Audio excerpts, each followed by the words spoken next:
ഇന്ന് നവംബർ മാസം 21-ാം തീയതി, പരിശുദ്ധ കന്യകാമറിയത്തിൻ്റെ സമർപ്പണ ദിനം.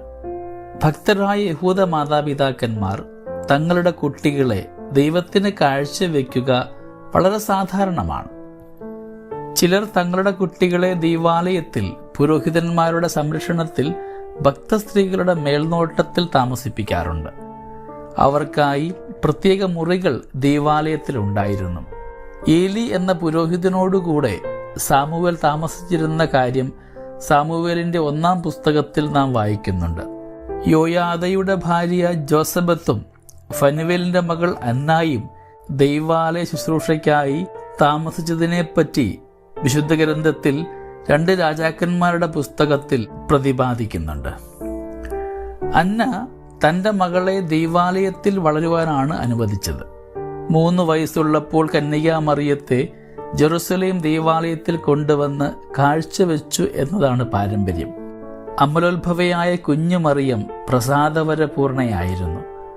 മലാഖമാരുടെ വിസ്മയപാത്രമായിരുന്നു. പിതാവ് തൻ്റെ മകളായും പുത്രൻ തൻ്റെ അമ്മയായും പരിശുദ്ധാത്മാവ് തൻ്റെ മണവാട്ടിയായും ആ കുഞ്ഞിനെ വീക്ഷിച്ചു. മറിയം നിത്യകന്യകാത്വം വാഗ്ദാനം ചെയ്തു. വരുവാനിരിക്കുന്ന രക്ഷകന്റെ അമ്മയുടെ ദാസിയായി തന്നെ തിരഞ്ഞെടുക്കണമെന്ന് താൻ പ്രാർത്ഥിച്ചുകൊണ്ടാണ് ഇരുന്നതെന്ന് മറിയം തന്നെ വിശുദ്ധ ബ്രിജിത്തിന് വെളിപ്പെടുത്തിയിട്ടുണ്ട്. ദൈവമാതാവാകുവാനുള്ളവൾ ദൈവാലയത്തിൽ വളരുന്നത് ഉചിതമാണല്ലോ.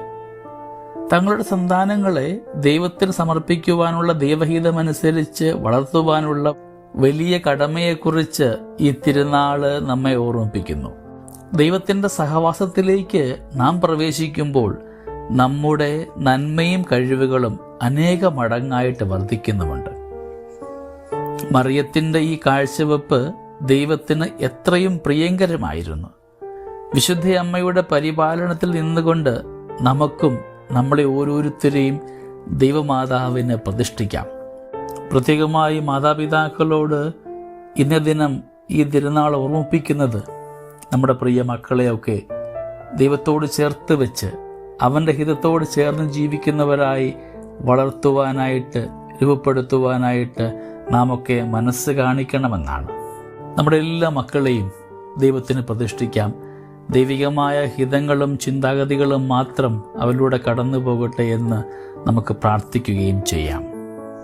ദൈവം നമ്മളെല്ലാവരെയും സമൃദ്ധമായിട്ട് അനുഗ്രഹിക്കട്ടെ. നമ്മുടെ കർത്താവ് യേശു മിശിഹായുടെ കൃപയും പിതാവായ ദൈവത്തിൻ്റെ സ്നേഹവും പരിശുദ്ധാത്മാവിൻ്റെ സഹവാസവും നമ്മളെല്ലാവരോടും കൂടെ ഉണ്ടായിരിക്കട്ടെ, ഇപ്പോഴും എപ്പോഴും എന്നേക്കും.